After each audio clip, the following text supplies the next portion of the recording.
Okay, everybody.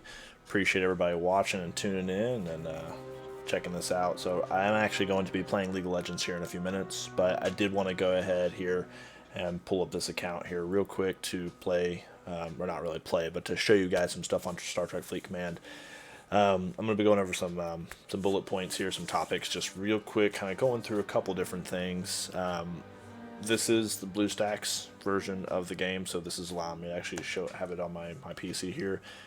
For those of you watching that are in my alliance on server 52, this is my server 14 account. It's not super impressive, but I've been playing on this account for actually a year before I switched over to server 52 as a full-time server here.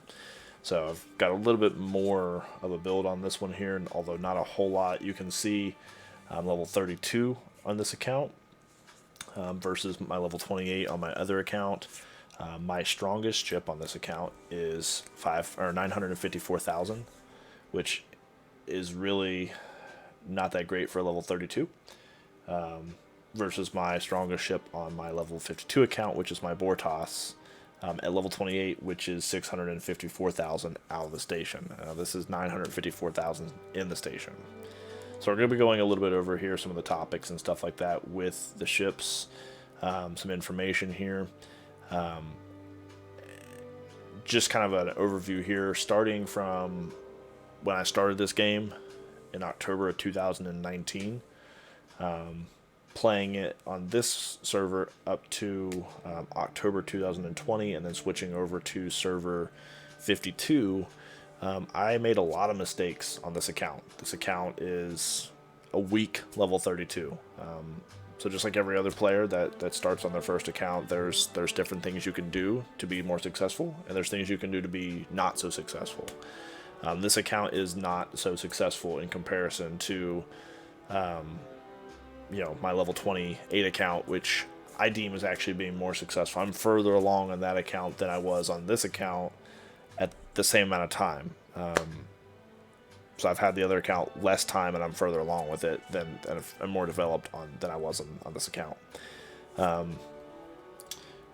First thing here on my to-do list here with the topic is actually the best mining locations for 3-star resources. So your 3-star resources are going to be gas, crystal, and ore. Now you have those as 2-star resources as well.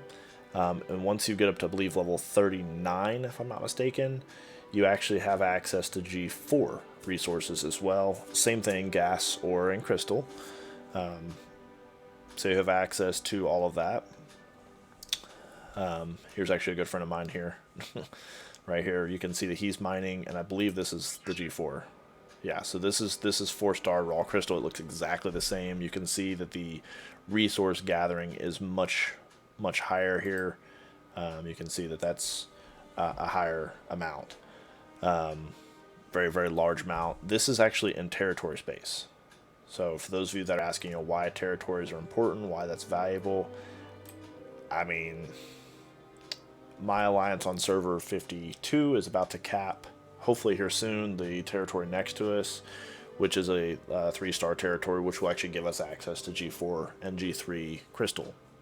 So G4 is not something you're going to need in the early 30s or even really late 30s. It's going to be something you're going to use more in the early 40s, maybe late 30s. Just, I guess, depends upon your development. But you will eventually need it, and you will eventually use it, so it doesn't hurt to mine it early. Just like, you see these lower level people mining G3 resources. They don't use them, they don't need them, at least for the time being. So kind of something along those lines. But your best mining locations for G3 resources is gonna vary. With the introduction of territories, that does give you a little bit of a unique kind of effect, if you will, for where you can mine at. Just in general, if you've got a 3-star resource in a territory, let me zoom out here. In a territory, like this is the territory here that I'm in right now for this particular alliance here. I am in on server 14. We have crystal or not crystal, I'm sorry, gas throughout here. So if you have a 3-star resource in your territory, that is the single best place that you can mine. Hands down, you're the most protected there. Other than being protected there, you do have pretty large nodes in those areas, generally speaking. Merry Christmas to you as well, Rave. So it's generally just a good idea if you've got a territory, if you're in an alliance that has that, you know, by all means, use the territories to mine. Those are some really great resources that are made available to you, and it's great defenses, because people that are not, you know, in your alliance, or even if they don't have a ship, I should say, not really that they're not in your alliance, but if they don't have a ship in that area, they cannot see what's going on inside there. So they have no idea if you're OPC, if there's an armada that's waiting there for them. When I say armada, I do not mean the in-game armadas. I mean like an armada of enemy player ships that are just waiting for you to come in there to kill you. I mean, with me personally, the alliance that I run, which is 7th Command, we have a KOS order on all ships entering our territory unless they're allies. In which case, you know, we pretty much decimate anybody who comes into our territory without permission, or we do our best to decimate them at least. So definitely mining in your territory is going to be a really good spot. Now, if you don't have that, or we'll say in this case, you don't have a resource that you're looking for, depending upon what ship you go with is really going to depend upon what you focus your mining on, as well as what faction you pick. And we'll talk about factions a little later on in the stream here. But with your crystal, ore, and gas, those are going to be in unique systems. Now, you can find them here in these little piddly systems right here, but they're little small nodes that don't really give you a whole lot. You're going to go through that really quick. You're going to zero out. You're going to get hit, and you're going to be mad that you got hit on a zero node. You're very unlikely to go OPC on these if you're, you know, level 20 and above. Once you get the horizon and you get that tiered up, you're never going to go OPC on these little tiny nodes. You're going to be more likely to get hit on a zero node than anything else. If you're wanting to do gas nodes primarily are going to be, other than these little sections here we mentioned, they're always going to be found in Federation space.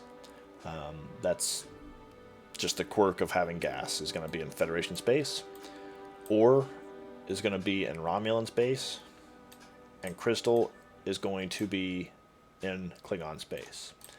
The specialty mines for data is going to be here in Augment space, and there isn't a specific region of space for mycelium at this point. That's going to be dotted kind of around here. There's a couple systems around here that have it. There's one over here as well, I believe, a couple of them. So you just kind of have to search for those. You can't really miss it. Mycelium is this huge blue kind of ore, so you can't miss that. Latinum is scattered throughout the different faction spaces. There's various spots you can get those. The higher the level is for that particular region of space, you'll see like 23, you'll see 31, you know, so on and so forth. The higher the region level, the region of space is, the more you get off the nodes, whether it's Latinum, whether it's well, not Mycelium. Mycelium is still pretty much the same. Data, G3 resources, doesn't matter. Latinum, you're going to get higher amounts on the nodes. You're also going to get an increase in how much you can mine per hour as you go higher up on that totem pole. I don't know why that increases like that, but it does. So I know me personally, I spend a lot of time mining in level 35 plus systems because it's hard for people to reach, so I'm less likely to get hit. It also gives me a higher outtake on, or intake I should say, mining rate for the resource that I am going for. So generally speaking, I recommend doing that. So as far as best mining locations go, there's not really a best mining location. It's going to depend on a lot of different factors, and there's way too many factors for me to dig into at that right now. Just saying, if you don't have faction space, the best mining location is really going to depend upon your level. what your cap is. So in other words, what your protected cargo is, things like that. You're limited by your ships. I mean, as far as that's concerned. But if you want to talk about primary key systems in Federation space, PGM, which may zoom out a little bit more here for you guys. PGM, which is right here, is going to be a core system. Now, I'll tell you why real quick here. I'll just pull that up and take a look at it. Let it load, give it a second. It's a little slower on the PC than it is the phone. It's not built for the PC, it is built for the phone. So you'll see these planets right here. So it looks very underpopulated compared to the younger systems that you run into, but it's full. Full. Oh no, there's actually one slot available here. That's really shocking. Full. Full. You know, that's another full one. So you'll see that a lot of these systems here, the core systems I'm about to show you, they have very low capacity for people actually residing there at their stations. So what this means basically is that if you've got a station in one of these key systems here and somebody comes to attack you, they total your base, you know, they're sitting here raiding you, it is more difficult in these systems for your allies to come and defend you because they can't park their station right next to you and defend you. They have to actually send their ships from another system to come in and, you know, guard you and protect you. So it makes it a lot more difficult for people to come in and actually protect you than it does if you're in an open system where people can kind of come and go. If you're in a territory, you know, where that's, you know, the only people that can have stations there is your alliance, which is why I keep my station in a territory actually just to protect my little tiny bit of resources I have here. You see my resources up here. My level 28 account has about 4 times the amount of resources, more than that actually. I've got over 1 billion parasteel. I got like 12 something million right now titanium, and then I've got like 35 million dilithium, so I've got a lot of resources on that. But even here you'll see that there's 0 players. Zeroed, well, that one's not zeroed, but this guy's zeroed. Zeroed. You know, zeroed. Now, earlier, for those of you that are watching that are in the line, saw this chat going on here, where we're talking about, you know, how to take pictures of zeroed nodes. What I recommend, if you're ever going to attack somebody on a zeroed node, take a screenshot of this information right here. Select the player. You don't have to see their name. Just select their ship. Show that it's zeroed. Take a screenshot of that. And then if you want, you can zoom it. Oops, if I can press the right button here. Sorry, guys. If you zoom in to where you can see their name, take a screenshot of that. Because that's going to show you that they're on a zeroed node. That is proof of a zeroed node hit. I pointed out to somebody earlier, and they did not seem to understand this, that if you are going to just hit somebody on a zeroed node and send them a message saying zeroed, there's absolutely 0 proof in that. You cannot prove that somebody is on a zeroed node necessarily without doing some research and looking into it without that screenshot. You just cannot do it. I'm going to turn my music down here because it's too loud. You can't do it. It's hard to prove. I told them, I said, I could literally go and wipe an entire system clean, send each of those players a message saying, oh, by the way, you're zeroed. But that doesn't mean that it's true. You know, you need to have a screenshot. You need to have some proof here to indicate that, you know, there's actually justifiable cause for the hit. Otherwise, you know, I might just hit you back kind of thing. Anyways. So that's the PGM is the spot for the Federation. If you're going to be going to Romulan, Raytor is the best system on average for that's like a core system, so it's like a cluster area you can go to. And then it's actually going to be Morska for the Klingons. It's going to be a good core system. So I mean, you can mine in these different, and I love that they add this selection here. You can mine your location. So there's like a lat node right there. There's a crystal node 3-star, lat, crystal. This is where I typically mine my crystal at when I'm not in territory space. Although since we picked up the territory, I haven't actually been back there. different things like that. So, again, depending upon your level is going to depend upon where you want to mine at. If your horizon that you're using or whatever mining ship that you're using can reach those destinations for mining that are deeper into those faction spaces, the higher level ones, that's going to be your best bet to get more resources than if you're mining in lower level systems. You're going to be constantly having to check your miner, constantly having to refresh them, constantly having to recall them, and it just gets really inconvenient. I know I went the other day, I was like 300 or 400 OPC on my horizon, on I think it was ore, and I managed to escape and get back to my station, and no issues. So you can definitely do it. You just gotta watch yourself, basically. As far as my next point here, which is recommended crews for a variety of different things here, for station defense, PvP combat, PvE combat, and mining. That's a lot of stuff to go over. For your station defense, we have officers. I'll give you an example of one or two here. We have officers, and you can ignore this new. It's saying that because this is on the PC and not on my phone. Like this one right here. He's a station officer. I'm convinced he's also an android, but I'm not 100% certain about that. So increases the defense of all officers on the ship by 9%. That's great. Station knowledge increases the critical hit chances by 4% when defending the station. That's all. That's good. Well, so. But to be honest with you, station defense officers kind of suck. I don't personally use any station defense officers at all. Like I have them, but I don't really use them. And the reason being is that your PvP crews are going to be more potent than your station defense crews. Your station has its own bonuses, has its own defenses and stuff like that. I really don't think you need to add on to... oh wait, no, actually that's what I wanted to click on was that. You don't really need to add on to the defenses of your station. Look at mine. I've got all four of my ships parked here. These are my 4 strongest ships. And I've got a 16.6 million defense here for level 32.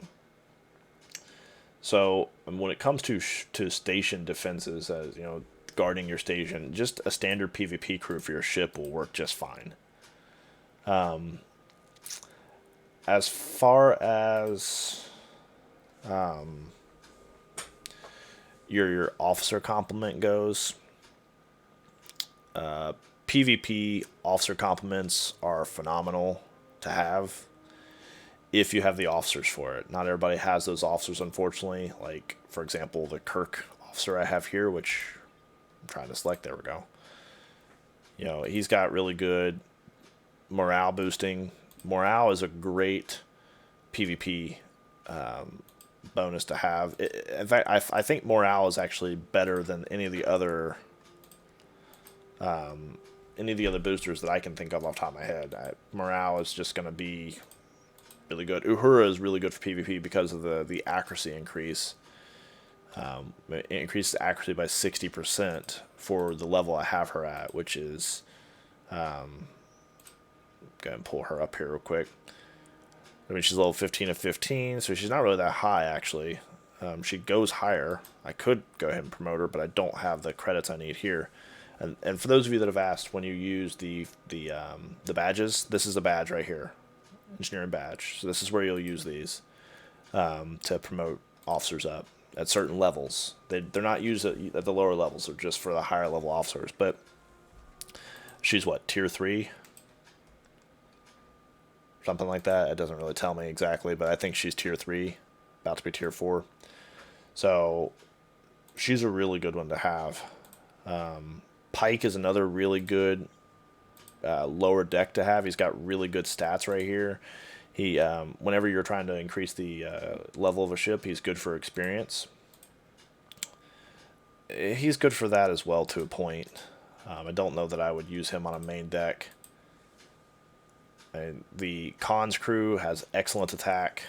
They are the station cracking crew. So whenever you want to crack a station here, if you can get them high enough, increases the critical damage by 30% against the station. I mean, they get phenomenal bonuses. Right, here's another one here. Phenomenal bonuses on attacking a station.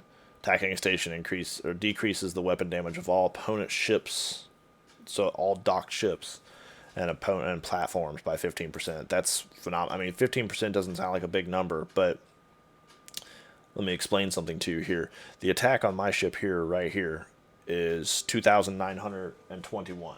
So let's pull out a calculator here.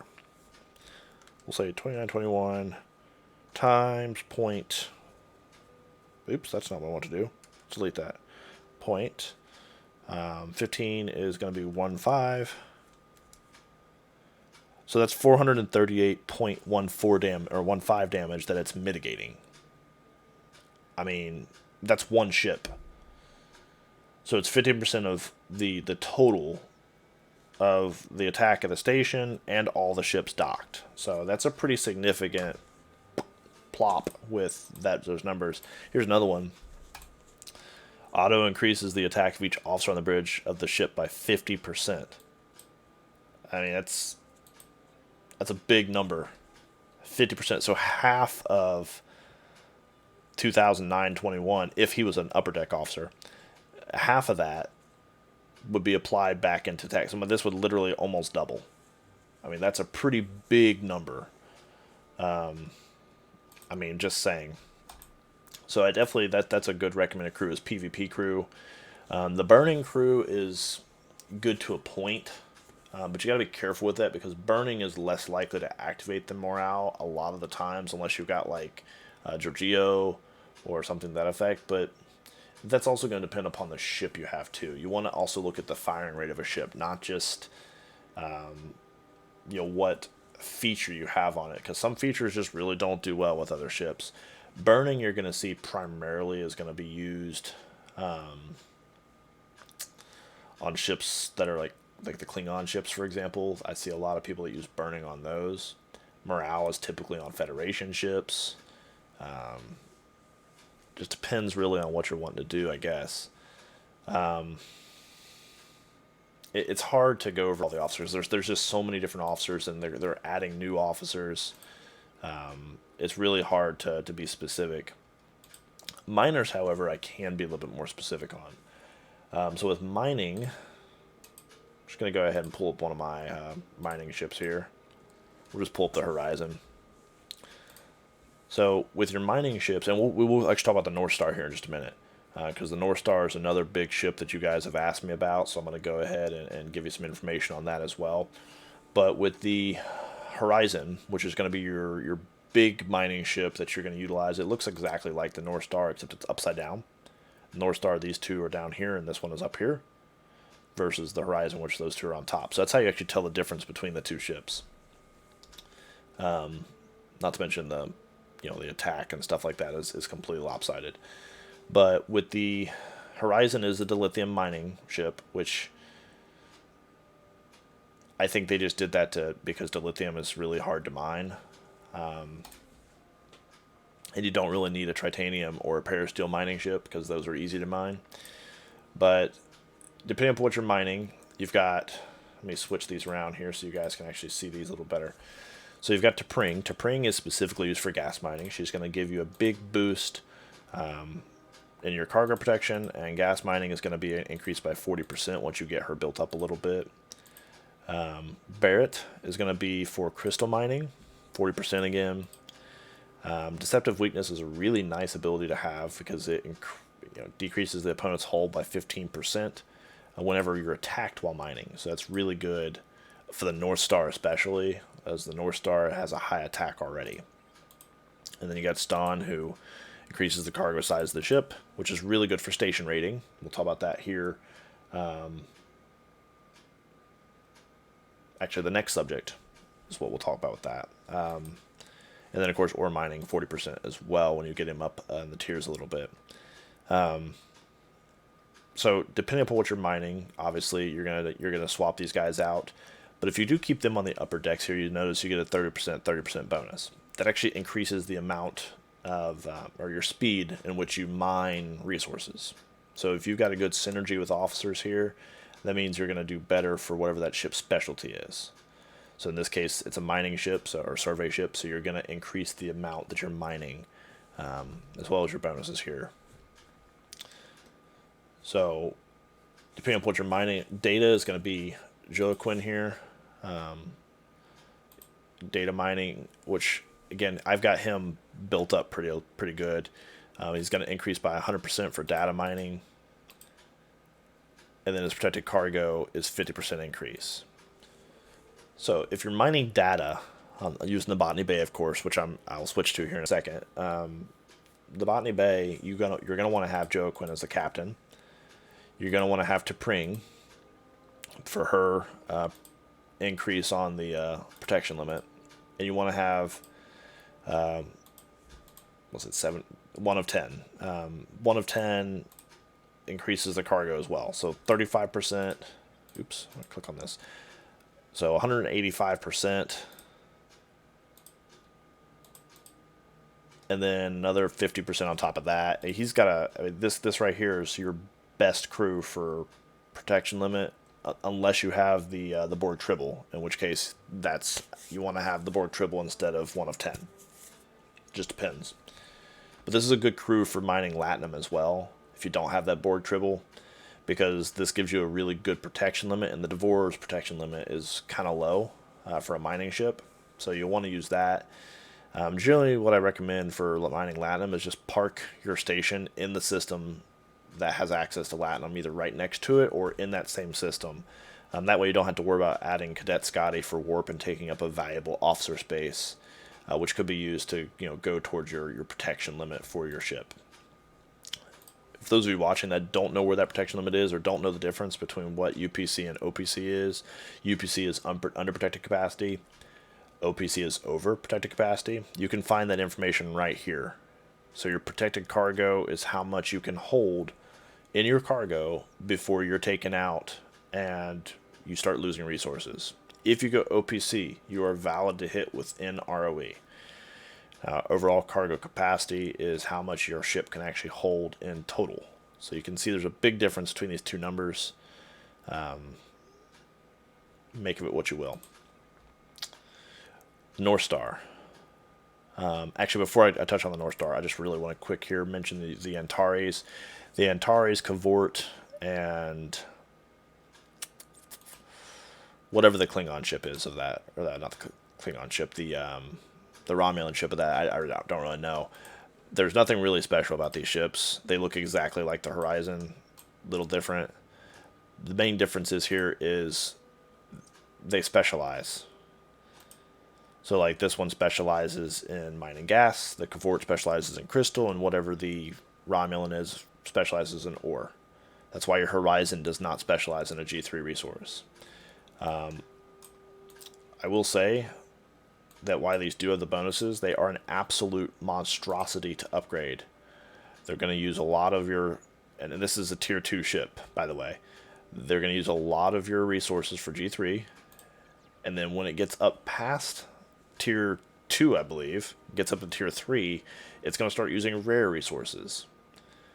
So it's kind of hard to keep up with these ships. I've been told by people that have high-level accounts that these are not worth it to upgrade, because you want to use your rare resources for your bigger ships, which I'll get to here in a few minutes. Oops. We'll change that out. We were going to go to the North Star. Sorry. So the North Star. So there's been a big, huge debate upon what is better to mine with, the North Star or a regular mining ship. What's faster? What's more efficient? I think it really just depends on whether you want to watch your ship or not.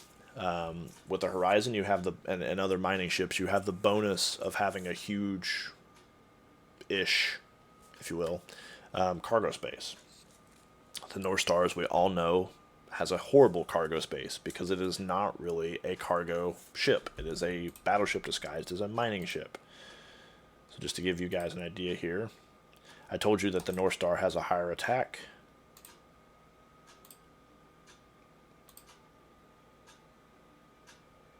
I'm not sure why that's... Okay, that's weird. They must have nerfed it. Okay, whatever. I don't care. So, anyways, well, we got the North Star. So the North Star is a pretty good ship. Tier 7, you can see. My Horizon is Tier 6. The North Star has the wonderful healthy mining rate of 3-star gas ore and crystal is increased by 0.4% per total officer health point of all officers on the ship. So, in other words,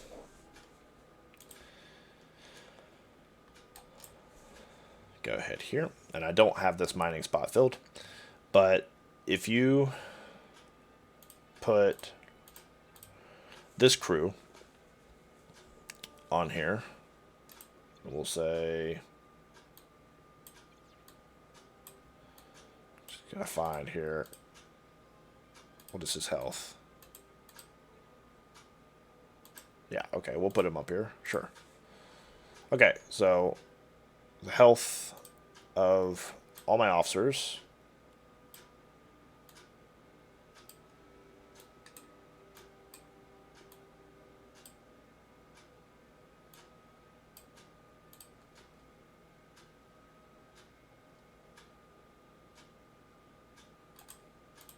Okay, so I'm just going to have to add it up because it doesn't actually have it on there. I thought that it might, but it doesn't. So, we'll do this.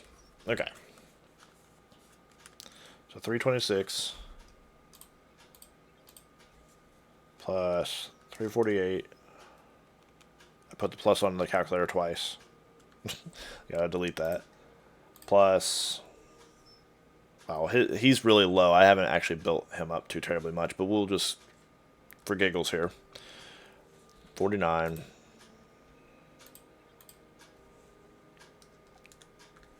419.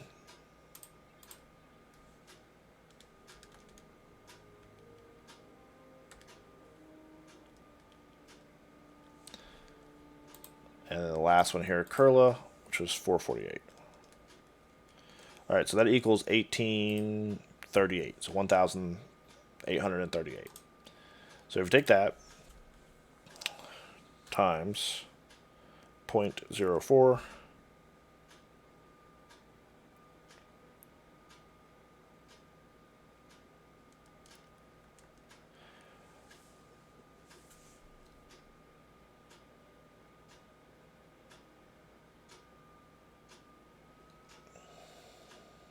well, actually, it tells you right here. So that's going to be a mining bonus. Actually, let's go back here real quick.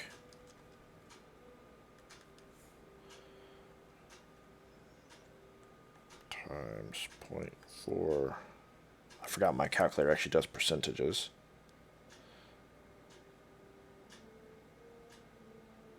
Ah, here we go.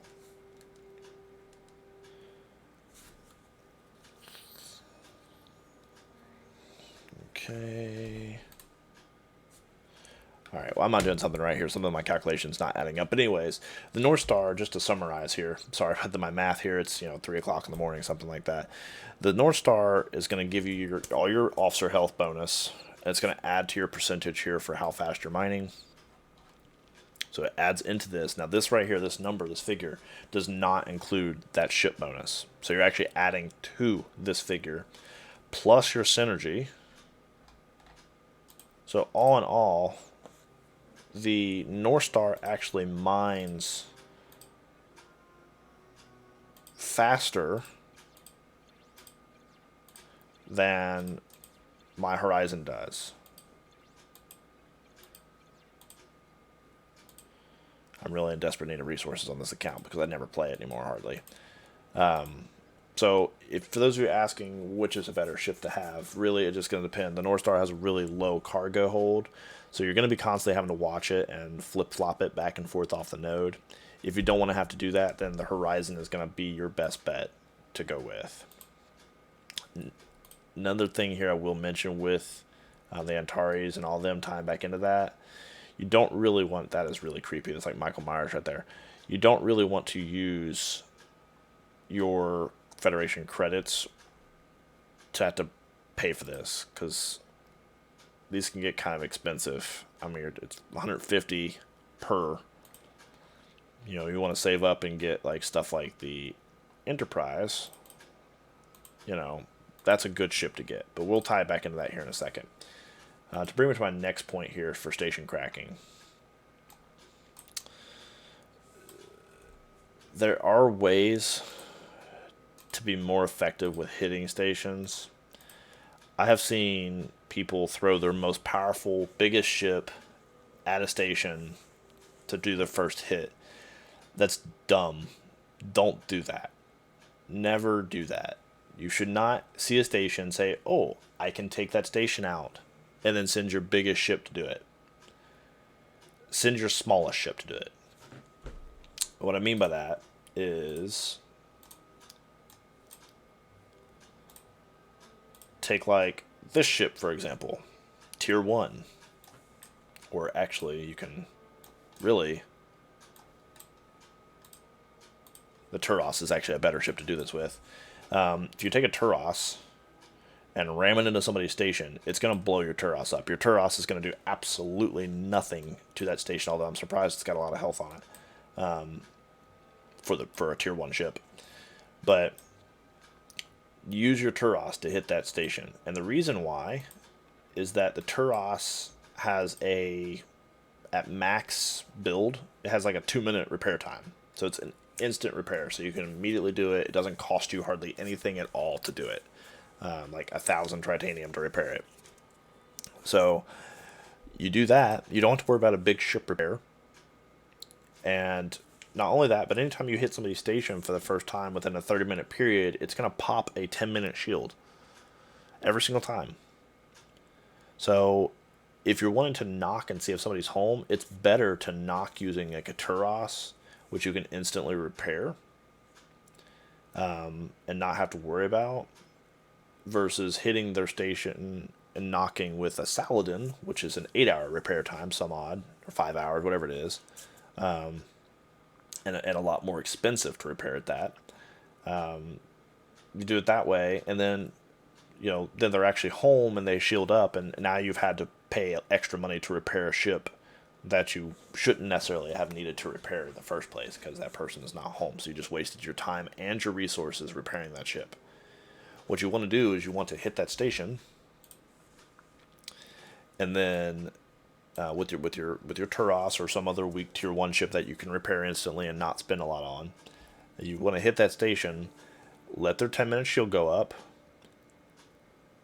time it in your inventory, your inbox here. You'll be able to see, I don't have any battle reports at this point, but you can see the timestamp on there, how long ago it was you hit them. And then once that 10 minutes swings around, or 11 minutes, it should be 10 minutes, but I've seen it take sometimes where it shows 11 minutes has passed and their shield doesn't drop, and then it does. Wait until their shield drops. If it does so within that 10 to 11 minute time span, then more often than not, they're not home, or they're not paying attention, or whatever the case may be. And then you can use your bigger ships to start hitting their station.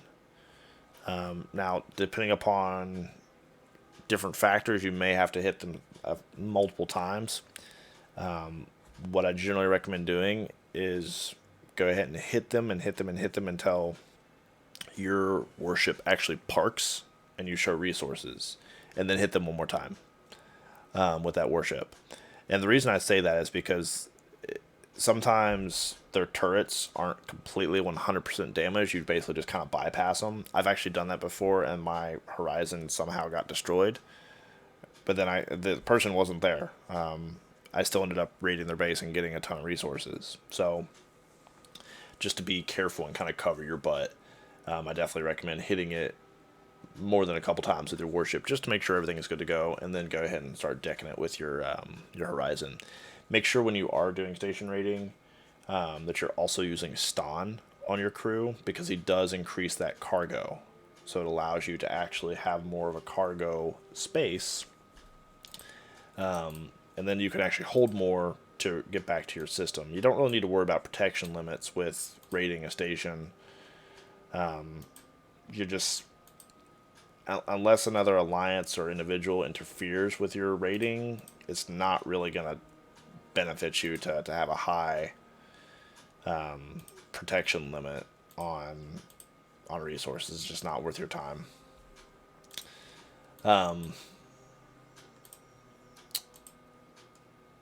That's pretty much it with station rating. I mean, there's not really a whole lot to kind of cover with that. I mean, that's a pretty simple, straightforward, piece of work on that particular aspect of things. There are, like I said, there's different things you can do, different crews you can use, but the con crew is going to be good for battleship to hit. And yes, that is something else. I'm sorry, I wanted to point out. For station rating, depending on what ships are in the station, Seal of Bodhi, the depending on what ships are in the station is going to depend really upon what ship you should use to try and crack it as well, to destroy those other ships at least. Like, for example, the Saladin, which gets a bonus to station defenses, so does the Bortos and the Centurion as well, I do believe. We'll go over some of that ship information in a few minutes. But for the Saladin, the Brel is a really good ship to take out the Saladin. So for those of you that don't know, again, we will go over some of the ships here in a few minutes. But the Brel is a really good one. That's a Klingon ship. It's the level 32 hostile hunter for the Klingons. That's a really good ship to use for a couple reasons, but one of those reasons is that it actually has a cloaking device feature as a ability. So you can use that against stations as well. So that does actually count towards stations. It doesn't count towards armadas, but it does count towards stations. So once you take out the actual ships in the station, which again, you have the triangle that you can use. Not that I can find it, but I guess I'll have to click on a hostile ship to do that here for you guys real quick. If there are any. We'll just click on this one. Alright, so the triangle. So that's your triangle. So you'll want to target whatever the triangle is for the ship. So if they've got a station full of interceptors, use an explorer. If they've got a station full of battleships, use an interceptor, so on and so forth. Once all that is done, you do want to use a battleship to go ahead and hit their station defenses and turrets, because battleships have a good armor and they've got decent attack. So that's what you're going to focus on. Your below decks crew for them should be defense. Defense and health, with a priority on defense. Those of you looking for the Ferengi traders, that's what they look like. They're just literally in Borg space, and they're just mining vessels. And yes, I know that said 12. I did not glitch that. It's just being goofy. I do have 12, or I have 11 now, technically, I guess. But, yeah. Borg space is its own little monster. So that's how you would knock a base. Reputation farming. I get this question a lot. Do armadas affect your reputation standing? So, like, if you're doing like a Romulan armada, does that negatively impact your reputation with that faction? It does not. Armadas do not have any negative impact on the reputation that you have with that particular faction. However, it will boost the opposing faction's reputation. So if you're hitting a Romulan, it's going to impact the Federation and Klingon reputations positively. Federation Armada targets will positively impact Romulan and Klingon. And then Klingon Armadas will positively impact Romulan and Federation. So when it comes to faction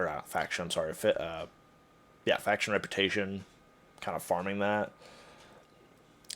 you actually get a little bit more reputation from killing hostile miners than you do hostile warships. So if you go around buzzing off a bunch of hostile like mining ships, survey ships, then you're going to get more bang for your buck on that one for your reputation gains. Not to mention that a lot of times, depending upon your level, your survey ships are not going to be as strong. So in other words, like my Saladin, if I wanted to go, complete my daily for, kill level 37, hostiles or whatever, for the whatever the opposing faction is.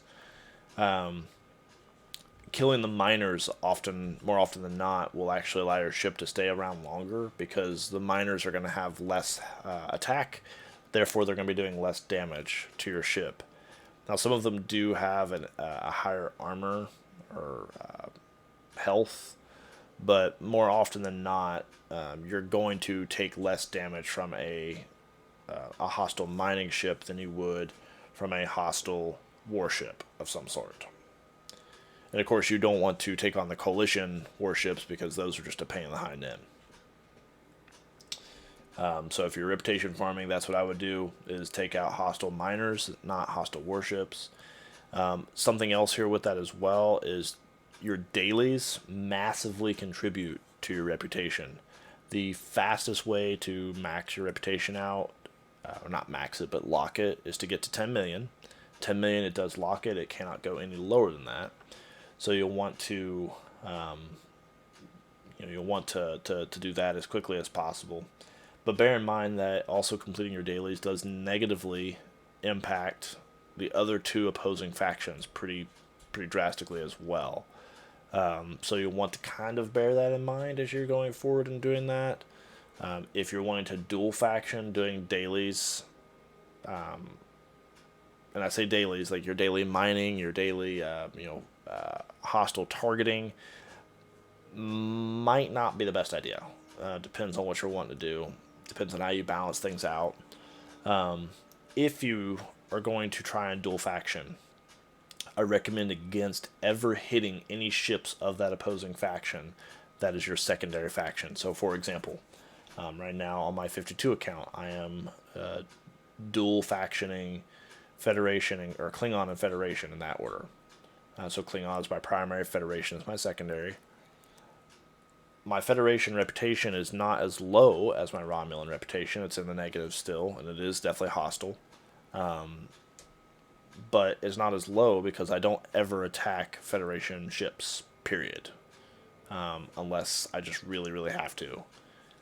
So because of that, my reputation with them is a little higher. It's about 600, 700,000 less negative than the Romulans are.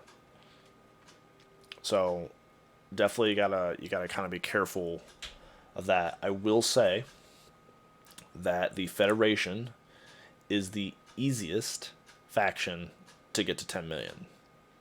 There's multiple reasons for that. The game is kind of biased towards the Federation.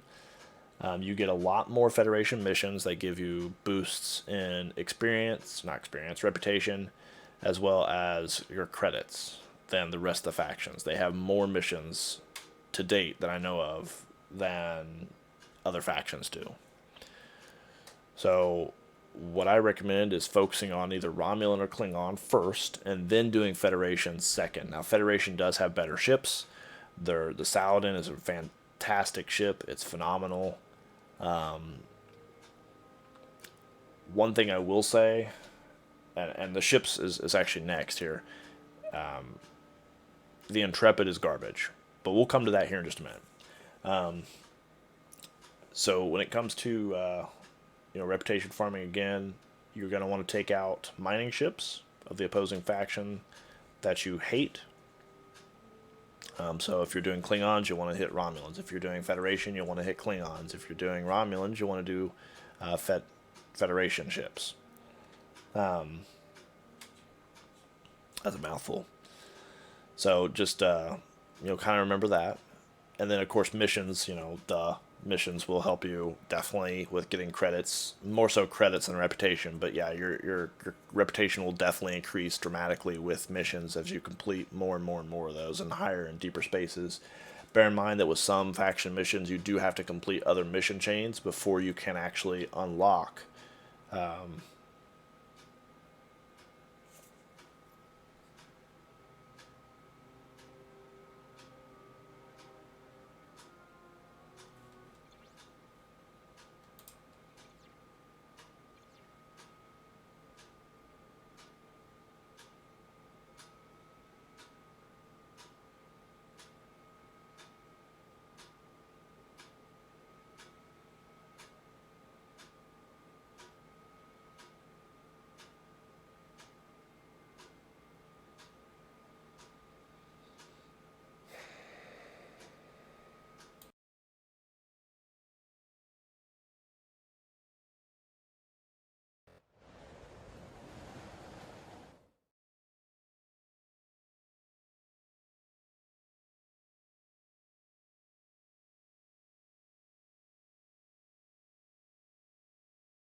No, sorry about that. My my internet company likes to restart my internet in the middle of the night for no apparent reason whatsoever.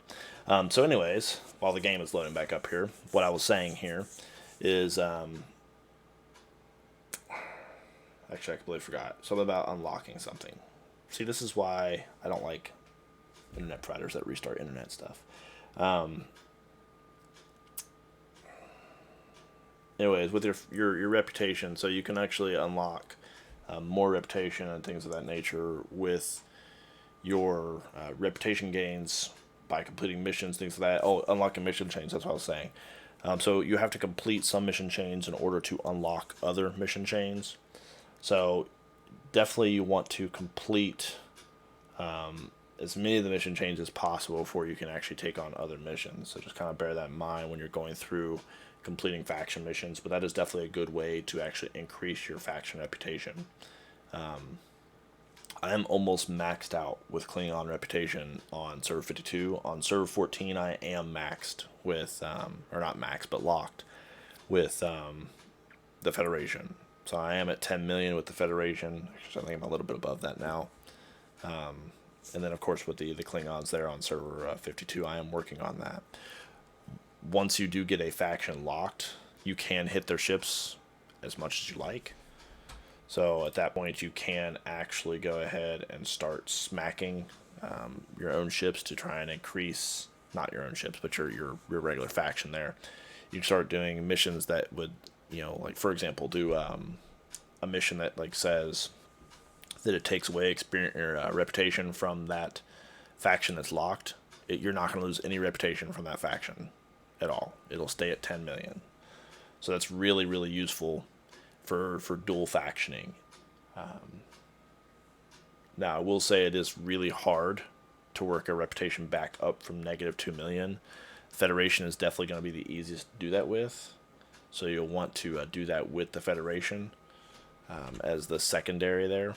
That's going to be what I generally am just going to recommend in order to help make sure that you're getting yourself built back up as quickly as possible and as easily as possible. If I can get this to load back up here, then, which it should in just a second, then I will actually go over recommended ships that I do recommend to pursue. A lot of people make the mistake in this game of making their target goal to get their station level as high as possible. They get it up to level 15 and they burn out. They'll get it up to level 20, they burn out. They get it up to level 30, they burn out. Don't ever make a station level your goal.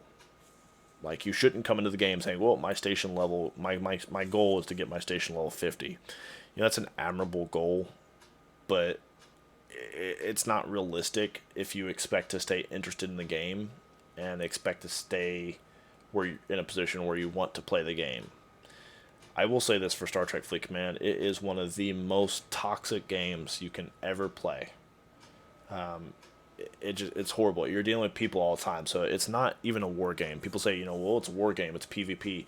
It's not a war game. It is a political arena where you make or join an alliance, and you deal with politics with other alliance leaders and their staff. You're going to run into some people that are just absolute, buttholes. I mean, for lack of a better word, they're abusive with their words towards you. They, make personal insults. They do what they can to try and demoralize you and get you to quit playing the game. It's unfortunate, but it's true. I see my reputation here is locked. Actually, a little bit above 10 million. It's really unfortunate, but it is unfortunately part of this game. So you just kind of have to deal with it and kind of understand that and go into it with that expectation. So what I recommend doing here for goal setting is pick a ship, go to your ship construction, go through this listing here, and pick a faction ship. Pick a faction ship that you can say, okay, hey, I like the way that ship looks, or I like the idea behind it. I like the way that it looks like it might work. And, go with that. That's what I recommend 100% of the time. In my case here, I have picked the Bortas. So when you do get the ship you want, go ahead and start focusing on either leveling it, building it up, or focus on another ship and go ahead and start working towards that. In my case here, what I did is I got the Bortos here. I'm working on getting it up to 1 million, and then I'm going to go to the next level. So I locked my account to level 28. I'm not going anywhere above that until I hit 1 million plus with the Bortos on serve 52. In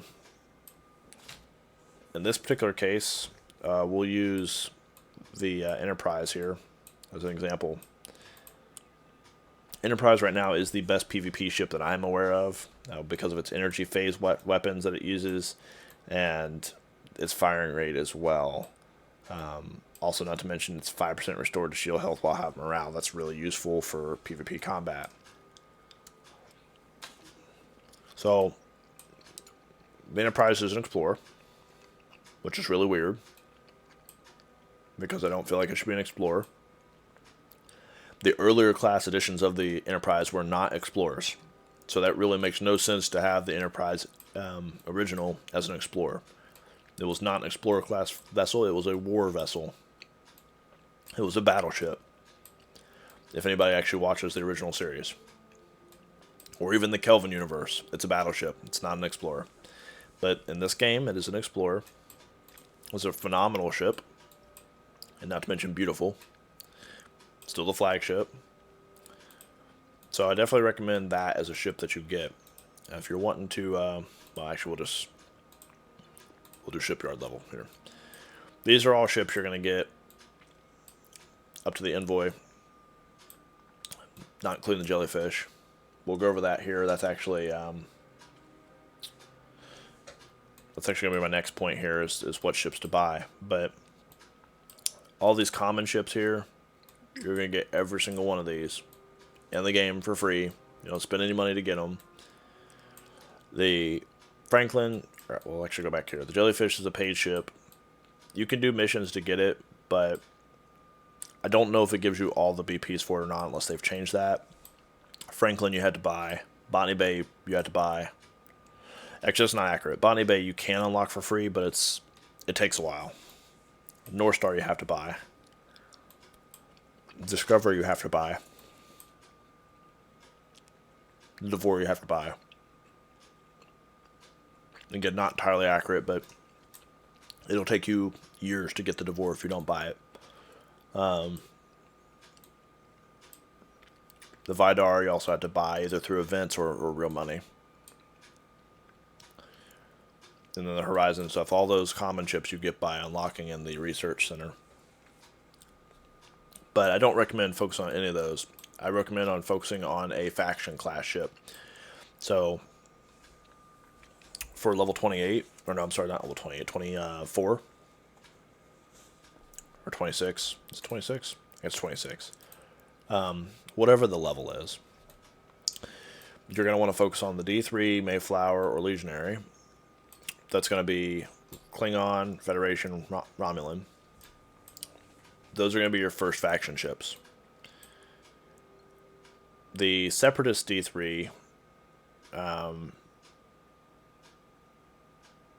going to be honest, I don't know how to get that. I've not actually seen how to get that. I'd have to look it up. The Hijacked you get through the Augment store. You have to get the Augment reputation up to a certain point before you actually have access to buy those ships. I can actually show you, I do have a Hijacked Legionary. So I can show you some of that ship information here in just a few minutes. Same thing, but these are all the same ships. There's literally no difference. The power level is exactly the same. See, we'll say the Mayflower here, 184,000. 184,000. It's the exact same thing. It just looks different. And it uses different components to upgrade to. The Stella, I don't like the Stella. That's not a faction ship either. The Bortos, Saladin, and Centurion are the level 28 ships that you get for your faction. I definitely recommend the Bortos and the Saladin. The Centurion is kind of an eh for me, but I'm not a really big fan of the Romulans or their ships. So just rule of thumb here, Klingons, good for station PvP. Federation is good for ship PvP, and the Romulans are good for hostile hunting more than anything else. The Bortos is a great ship.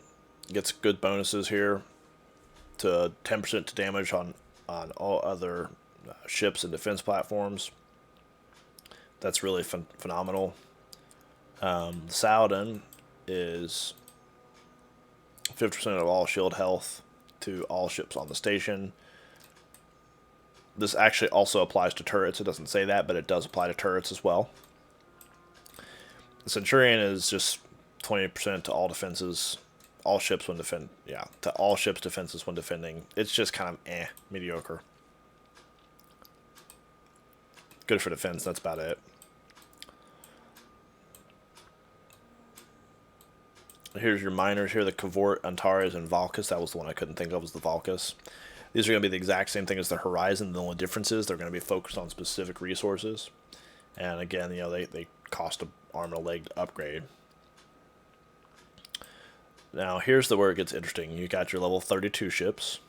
You got the Brel, the Intrepid, and the Gladius. So Brel is obviously Klingon, Intrepid is Federation, Gladius is Romulans. The Brel is the ship that I'm actually working on getting on server 52. It is a fantastic ship. It's really pretty looking. It's got an interesting background on it as well, as far as like the history of the ship, things like that. Really good health, good defense, good attack, all the way around. It's a rare ship, obviously. It is an explorer, which means it's fast. Good against hostiles, minus 15% to hostiles weapon damage for the first round, so that's really phenomenal as well. This is a good station cracker. If again there's interceptors in the actual station itself, it's really good. This is a Saladin killer right here. The Intrepid is a ship that I do not recommend getting. I have heard so many bad things about the Intrepid. This 40% to defenses when fighting a hostile is inaccurate at best. I've heard a lot of terrible things about that, actually. How that does not add up. People are, it's okay against hostiles. It is horrible against other players. This is a bad ship to have against other players. The Gladius is a really boring ship. I mean, just look at that. It's just, there's nothing special that. It's like literally just a boring, that's about as boring as it gets. I mean, it's just I don't even know how to describe that. It's just a really boring looking ship.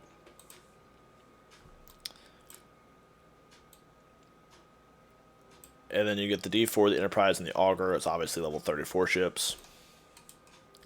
And then the ISS Jellyfish. This ship, by the way, is really, really, really, really expensive to repair. And it takes a lot of time to repair it as well. Like 16 hours to repair. It's a ridiculous ship. And it's also 4-star, you'll notice. Now, I'm not a high enough level to go beyond that point here with the ships. But the ships I definitely recommend investing in and actually recommend getting. Let me go ahead here.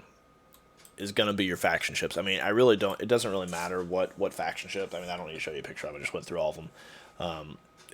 Your faction ships are going to be, bottom line, the best ships you're ever going to get in this game. They're going to be better than any of your Kumaris or your Valkuses, or not Valkuses, Vaklis or anything like that.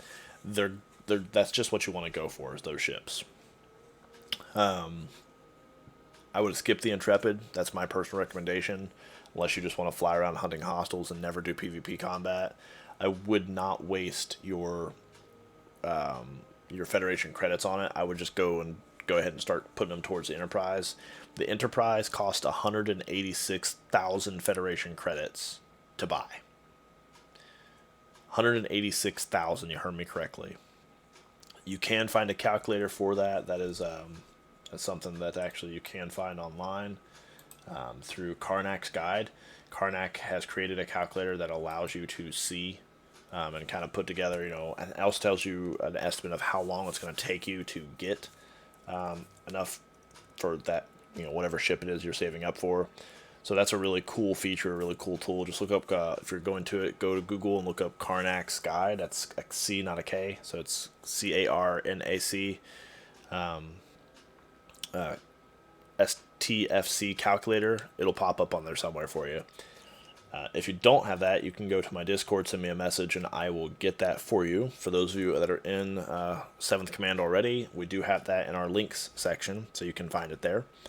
It's also in our strategic guide section as well, so you should have it in there also. Let's go check out my Vidar here. The Vidar is a really good ship. I definitely recommend investing in as well. It's really great to kill Borg probes, get those in. That's a good way to get credits as well for your faction, because you can use those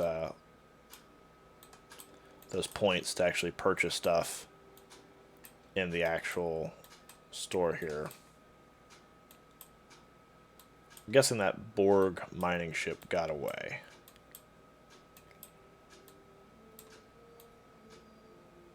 Yep, it did. Great. Now I know, it says very hard for that. You can see these guys' power level, obviously in comparison to my 324,000. But you'll find that the Vidar, look, it didn't even scratch my hull. Literally, your Vidar can take out these Borg probes like they are absolutely nothing. So a Vidar is a really, really good ship. I recommend getting it because you can actually use the probes here that you accumulate. That is not what I was trying to click on. You can use the probes to convert into these, the charged nano probes, and you use those. You can buy credits with them. You can buy reputation with them. So we're trying to save it for that ship. There you go. You can buy 95 credits a day for each faction individually. You buy a reputation for them. That's really helpful in getting up, reputation. So there's different things you can do with that. That's really helpful. So definitely recommend getting the Vidar. The Vidar is definitely a highly recommended ship.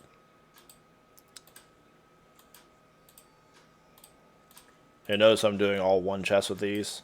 I never recommend doing 2 or 3 chests because you don't get any bang for your buck with that. You're going to get the same amount that you would get with buying 1 chest than you would 2. They don't double it. It's the stupidest thing ever. Their arithmetic for it is ridiculous and does not add up. Okay, so the next topic on here is actually going to be ships to spend real money on. Actually, I'm skipping a topic here, which is why research is important. I'll do that one next. With the ships to spend real money on. First of all, if you're playing this game and you do not want to spend money, then you need to be in the game for the long haul, because you're not going to get anywhere quick without spending some sort of money on this game. It's just not going to happen. It's really, really, really difficult to not spend money on this game. It is very, very much a pay-to-win game. I'm just going to be upfront with you. All of your bigger players that are more often than not are bullies are going to be all pay-to-win. They pay to be able to bully you, and Scopely encourages them to do it. So I just want to point that out too. So be prepared for that eventuality. The jellyfish, I have one on this account here, the Serve 14 account. I do not recommend buying it. I did not buy it on my level 52 account. I have never needed it, and I have done perfectly fine on that account without it. So if you're just wanting to get it to say I have it and collect it, that's fine. But I don't recommend spending a lot of time investing into it. Don't put any latinum into it at all. Save your latinum. You'll need that for other ships. Franklin is another one you can buy. Don't know that it's worth the money. I don't have it on my other account, my 52 account. I have it on my 14. The Franklin is an absolute monster and pain in the hind end to upgrade. You have to kill you have to kill swarms with it, and then you get little tiny little upgrade components with that, and there's so few that you get. You get at just a small handful of them from killing one swarm. You have to kill like thousands and thousands and thousands of swarms to be able to upgrade this out the Franklin at any rate whatsoever, unless you want to spend more money to upgrade it. The Botany Bay I definitely recommend is a really good ship to get. For data especially, it's really good for also raids on a station that's cracked. Because the Botany Bay is the fastest flying miner other than maybe the North Star. It's got the fastest impulse speed that I have seen to date, other than maybe the North Star again. And it's got a really good cargo hold as well on it. Once you tear it up a little bit, it's got a really, really good cargo on it. I'll show you that here in just a minute, actually. North Star is kind of a dealer's choice with that one. If you like to, mine with it, then be prepared again to watch your ship 24/7, because you're never going to get any decent amount of ore with this or any other resource, because it literally has the smallest protection limit of all of the mining ships in the game. The Devore, definitely a must-have. It's a $20 ship. You can use that to mine Latinum. You get a bonus on mining Latinum here with this. 12,000% mining bonus for raw Latinum. That is phenomenal for Mondays. Every Monday, Scopely has a Lat Monday mining event. You can mine G3 resources and still count towards the event, but it doesn't count as much as Latinum does. Latinum is 30 points per shard of Latinum that you mine. It's going to take you 16 plus days to mine anything with an Envoy or a Horizon on any sort of Lat node. The Devore does it in like a fraction of the time. There's not even I don't even have the actual statistic for it, but it does it a whole lot faster. The Discovery is another ship you can buy. The only good thing about the Discovery that I have found so far is its ability to warp places instantly, as well as summon ships. Other than that, its attack is absolutely horrendous. Its attack, let me look at, you can see it, defense is 59, health is 23, those are okay. And then your attack is less than 10,000 starting. And that's at my level 32, so with all the bonuses and stuff from my research. So it's a pretty crappy ship. Morning, Katie. The Vidar, another ship you can buy. I definitely recommend that. I've already mentioned it. Stella. I don't really recommend the Stella. The outlaw missions are just really not worth taking the time to do. I don't personally get into the whole Stella thing. I think it's stupid. And not only that, but this is a ship created by Scopely. This has nothing to do with the Star Trek universe whatsoever. So I definitely don't recommend the Stella. That's a big X. The Sarcophagus, I don't have that ship yet. That just came out this previous month, the tail end of the month, and it's been, or I guess actually it was this month, December. But it's really good for defending nodes in a takeover. 86,000% increase to weapon damage when fighting nodes. So it's really good for defensive purposes. It's a really cool looking ship. It's Klingon. It's not a faction ship. Should be, but it's not. I'm definitely going to be putting money into that whenever they actually put it in the store. You can put money into getting the D3, the level 24 ships and the level 28 ships. You can buy them for $100 in the store, and it gives you half of the BPs you need. So 50 of these, 40 of these. But I don't know that spending the $100 is actually worth it. When you can just earn these through patience and time. Same thing with the Brel, the D4, and the these other ships here. I think that's really all the ones you spend money on. It's just those handful I went over. So I definitely, if you want to spend money, then do so by all means. But if you're not wanting to spend money, then those ships aren't needed for you to actually, have to be successful at the game. To be honest with you, I don't use any of the ships that I purchased, with the exception of the Vidar and the Devore. Those are the only two ships that I use on a consistent and frequent basis to actually do anything worthwhile in this game. The next one here is why research is important. Research, I cannot explain to you how important research is. It is the bread and butter of this game.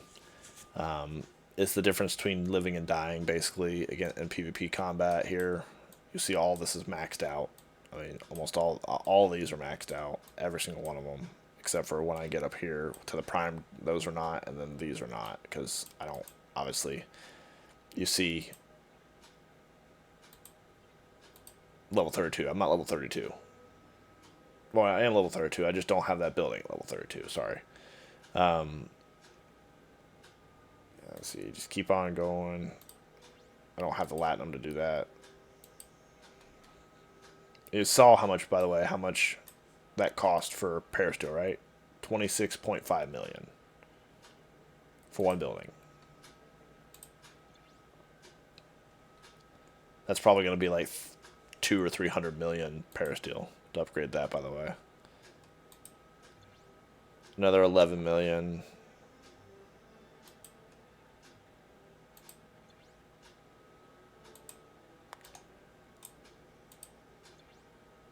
$15 million. Anyways, you get the point. So you want to kind of be mindful of that kind of stuff, but research actually can help decrease some of the costs of these buildings. It can increase how effective you are against players as well as hostiles. It's very, very, very important to stay up to date on all your research so you're not falling behind. You don't want to be a weak level, whatever level you are, and then have someone go up against someone who's a strong level as you because they've maxed out all their research. I very heavily encourage you to max out all of your research before you go to the next level. So max out as much as you can, wait as long as you can, and then go to the next level. You can still do your dailies of building a building and completing a research as long as you have something left to upgrade. When you no longer have anything left to upgrade, that's when you should go to the next level. Not go ahead and skip a whole like 4 or 5 levels and then catch up. You should always max out, and that actually puts you in a better position PvP wise, because somebody who didn't do that, they're gonna come over and they're gonna say, oh well, this guy doesn't have the power to fight me, and then they go and fight you, and they're gonna get their butt kicked. I've seen that time and time and time again. Power level doesn't always matter. I've seen people that have a ship that has 200,000 less power than them, and they take it out like nothing. Because they've done all their research, they're up to date with everything, and everything is built up. Also, research is going to help with your station as well. Repairing-wise, cost less. Station defenses. Your vaults for how much resources is protected. All that is really, really good. And of course your station weaponry, unlocking your scrap yard to scrap ships that you don't need, your tiering up boosting to make those go by quicker, which is super helpful. Things like that. Galaxy is going to be for going through the galaxy, doing different things. Crystal mine, your mining, all those you can increase. How fast you can warp. Your data mining you can increase.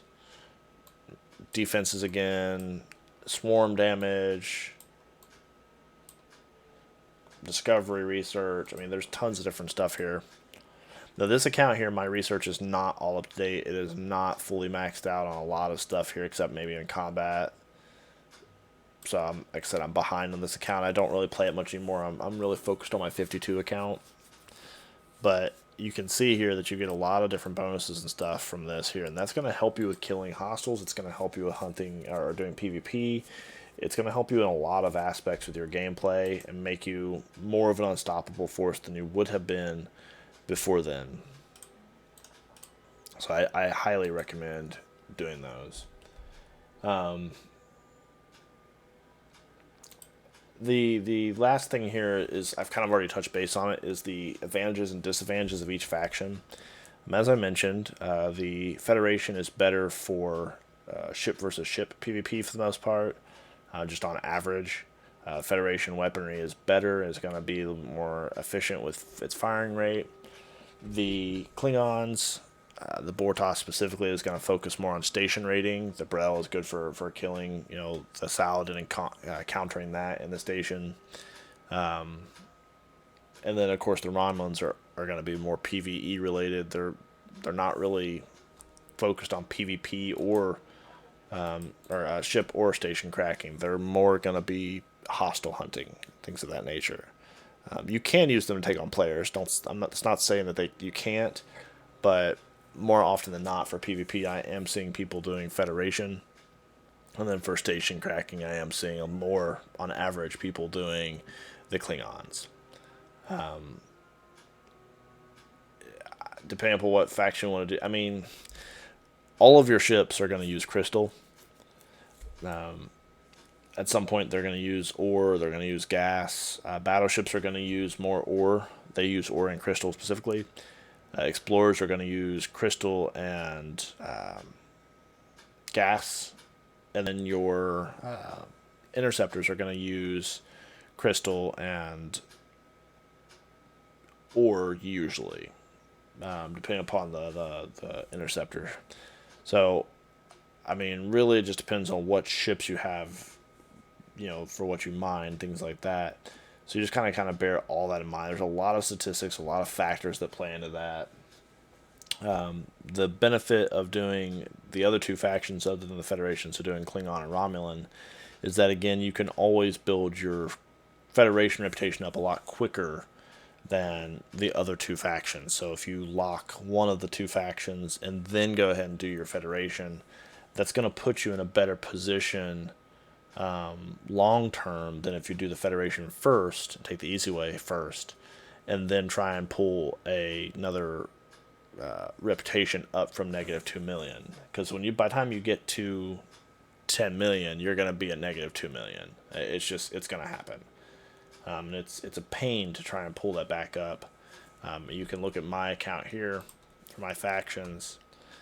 I mean, 10.7 mil with the Feds, Klingons 1.5. I've been working on the Klingons for a while now.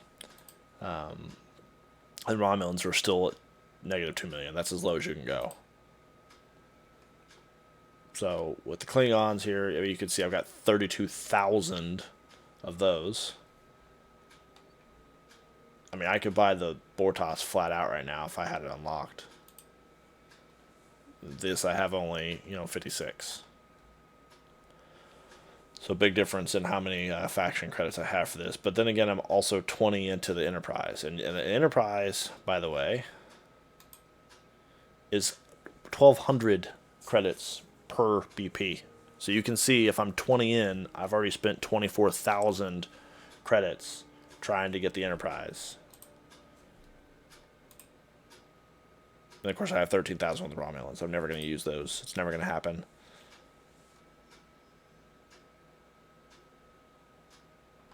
And of course my reputation with the augments is completely maxed out. And rogues I just don't care enough about to do anything with, really.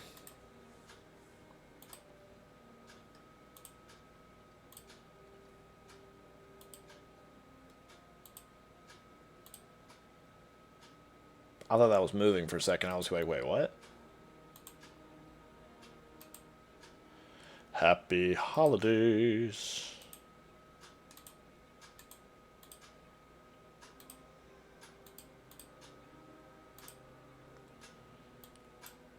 I'm just going to go ahead and get these because why not?